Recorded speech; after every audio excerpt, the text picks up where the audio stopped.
E aí, tudo bom? Seja muito bem-vindo. Bom dia, boa tarde, boa noite, dependendo aí da hora que você está me assistindo nesse momento. Vamos conversar sobre a eliminação do Brasil na Copa, derrota para a Noruega. Desde já, se você gostar do vídeo, eu peço que você deixe um like. Se quiser trocar ideia aí a respeito do tema, né, do assunto, deixa aí nos comentários e vamos para cima, mano.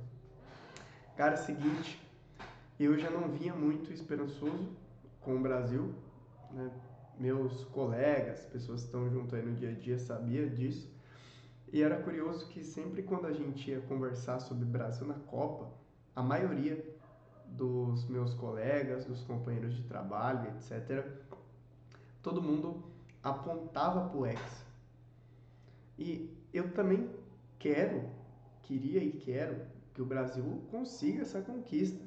No entanto, quando a gente olha para o time, a gente percebe que não vai dar. E não deu. Primeiro tempo, o Brasil não conseguiu fazer o gol, mas conseguiu uma boa proposta. A ideia basicamente era marcar em bloco baixo, assim você tira aquele espaço entre a linha defensiva e o goleiro para o Haaland correr, receber essa bola para correr, senão fica muito difícil parar o cara. E isso deu certo. Então marcou em bloco baixo e aí depois saía no contra-ataque. Ok, foi uma boa ideia e o Brasil começou a ter algumas oportunidades assim.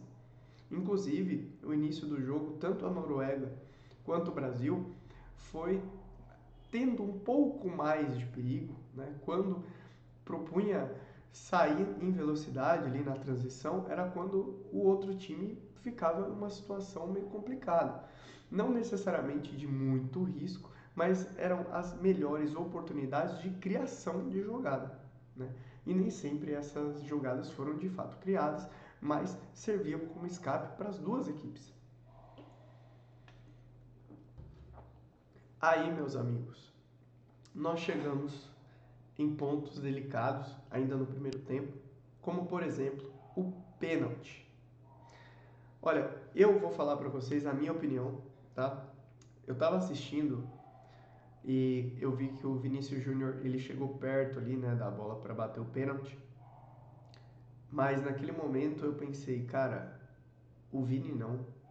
Eu já vi o Vini perder pênalti com a seleção brasileira, já vi o Vini perder pênalti com o Real Madrid.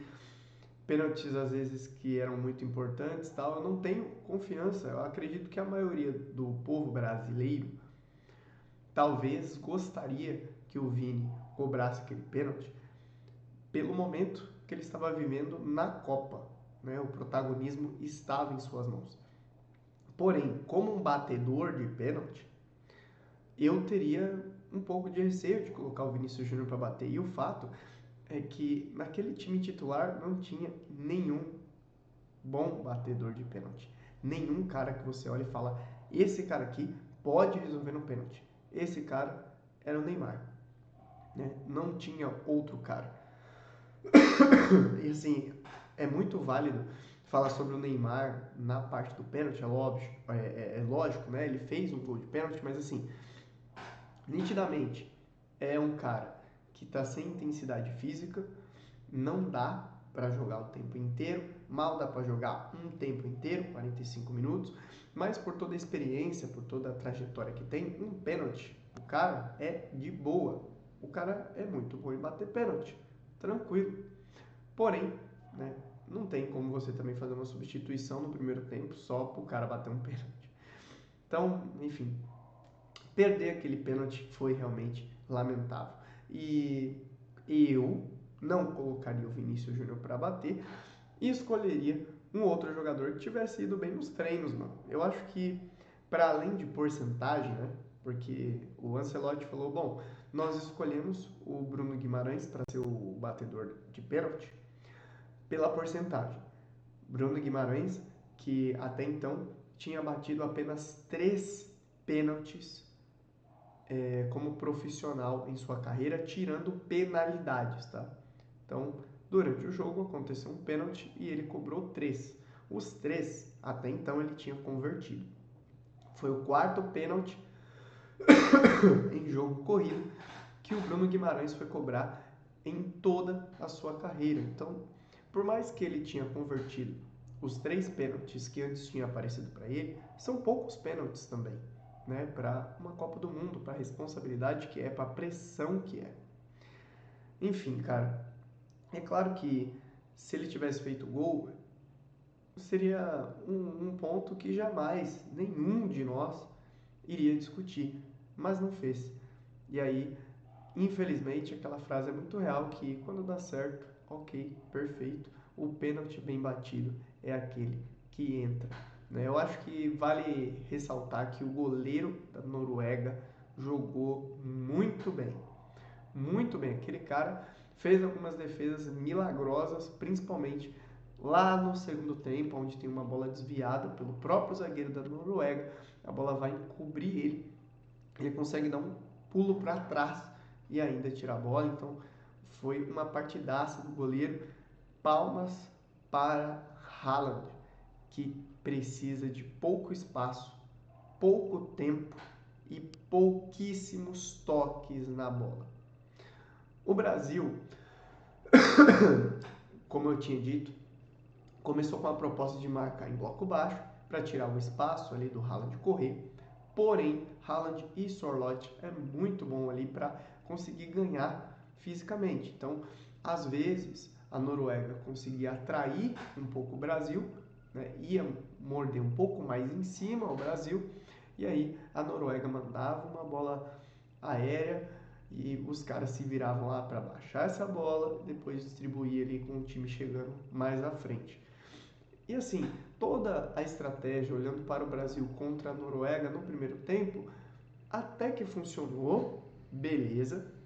Só que para o segundo tempo, a gente começou a perceber uma falta de, como é que eu posso dizer, de vontade, mano, nos jogadores brasileiros. Pelo menos essa foi a minha percepção.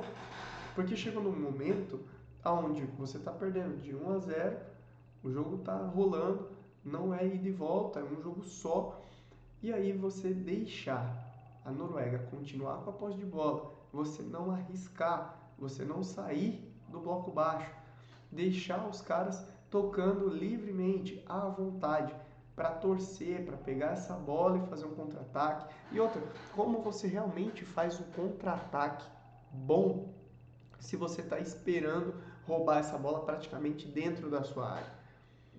Né? Tinham que ter 4, pelo menos 5 jogadores que fosse fazer uma pressão. Ia se desgastar? Ia cansar mais? Ia, mas isso faz parte.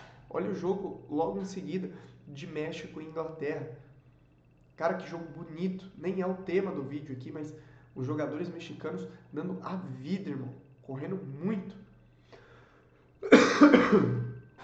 E às vezes o querer, o correr faz muita diferença. Odegaard, por exemplo, deu 124 passes, toques na bola, mano.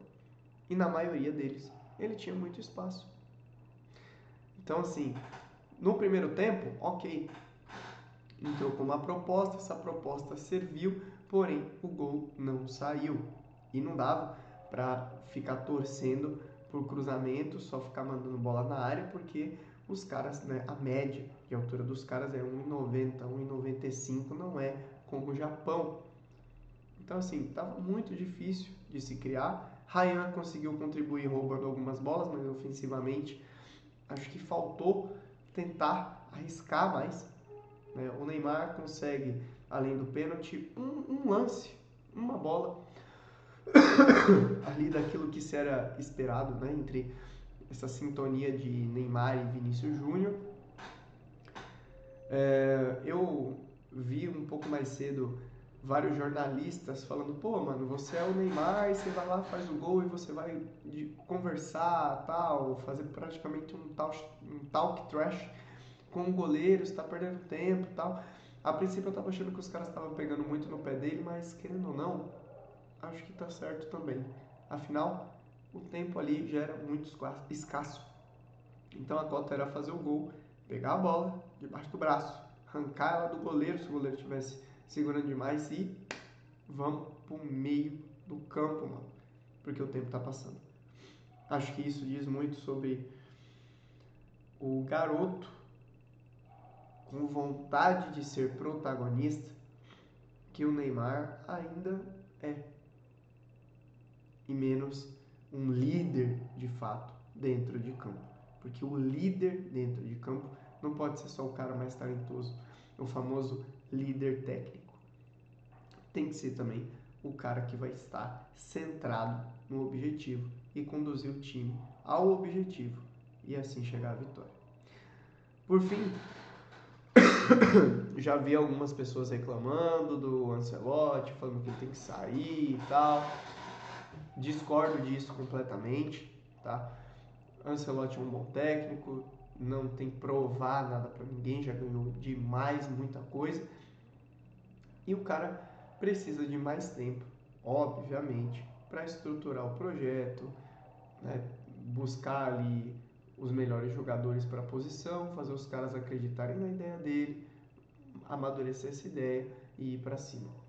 Né? Eu espero ainda ver Savinho, Estevão e Endrick fazendo bons papéis na nossa seleção brasileira e que seja em 2030 tranquilamente, tá ligado? Rapaziada, derrota para Noruega, não esperava, mas novamente Haaland está de parabéns. Incrível ver esse cara jogar com poucos toques, ele define o jogo, mano. E agora acho que a cota é torcer para Marrocos ou para Noruega, quem sabe? São os times aí que pode tirar caixinhas de surpresa durante os jogos e trazer um pouco de emoção para quem ama futebol, para além somente de torcer para a nação brasileira. Fechou? Rapaziada, vou ficando por aqui. Esse foi o vídeo de hoje. Se quiser, deixa um comentário para a gente trocar ideia. Eu fui.